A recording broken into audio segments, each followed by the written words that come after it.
তো এই এলাকায় বোদা উপজেলার বিশেষ করে তেপুকুরিয়া এলাকায় ব্যাপক পরিমাণে টমেটো চাষ হয় এবং প্রত্যেকটা কৃষকই কম বেশি টমেটো করে এবং এখানে অনেক বড় বড় কৃষকও টমেটো করে 2 বিঘা 3 বিঘা 4 বিঘা জমিতে টমেটো করে। তো আপনারা যেহেতু কমার্শিয়ালি বা বাণিজ্যিকভাবে আপনারা টমেটো চাষ করেন এবং আপনারা কিন্তু আয় ব্যয়ের হিসাবটা খুব ভালোভাবে মাথায় রাখেন, আপনি কত খরচ করলেন, আপনি কত বিক্রি করলেন, সেই ক্ষেত্রে আপনার অমৌসুমে টমেটো যতটা রিস্ক ততটা প্রফিটেবল।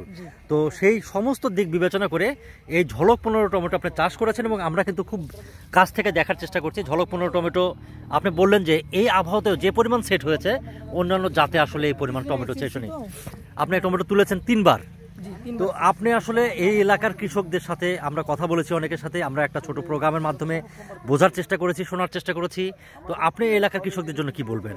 আমি এই এলাকার কৃষকদের জন্য বলবো যে আরবার হাইব্রিড লাগাইলে ঝলকটা লাগানোর জন্য আর কি ঝলকটা লাগাবেন।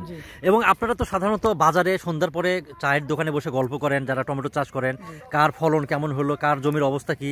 বাকি কৃষকরা যারা আপনাদের সাথে গল্প করেন একসাথে, অন্যান্য জাতের সাথে তুলনা করলে ঝলক 15 অন্যান্য কৃষকের কেমন হয়েছে? অন্যান্য জাতের সাথে এটা কোনো তুলনাই হয় না। এটা ব্যাপক ফল আর সবার মুখে একটাই কথা, আরবার সবাই ঝলক লাগাবে, আগামীতে সবাই ঝলক লাগাবে।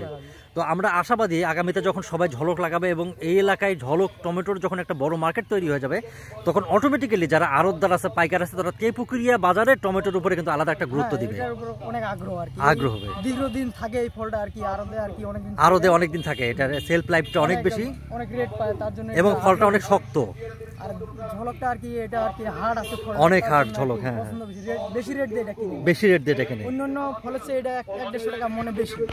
আচ্ছা আচ্ছা, তাহলে আমরা আশা করতে পারি যে আগামী সিজনে যখন আপনাদের সাথে আবার দেখা হবে তখন হয়তো আজকে আমরা 5 জন কৃষককে হয়তো পেয়েছি যারা ঝলক 15 চাষ করেছে, হয়তো এখানে 20 জন কৃষক চাষ করেছে।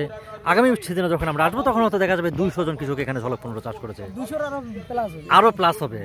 তো আমরা আশাবাদী আমরা যেভাবে আপনাদের সাথে আছি আমরা সেভাবে থাকবার চেষ্টা করব, আর প্রতিনিয়ত আপনাদের সাথে পরামর্শ করে কোনো সুবিধা অসুবিধা থাকলে সেগুলো নিয়ে আমরা বিচার বিশ্লেষণ করে পরবর্তী পদক্ষেপ গ্রহণ করব। ধন্যবাদ আপনাকে।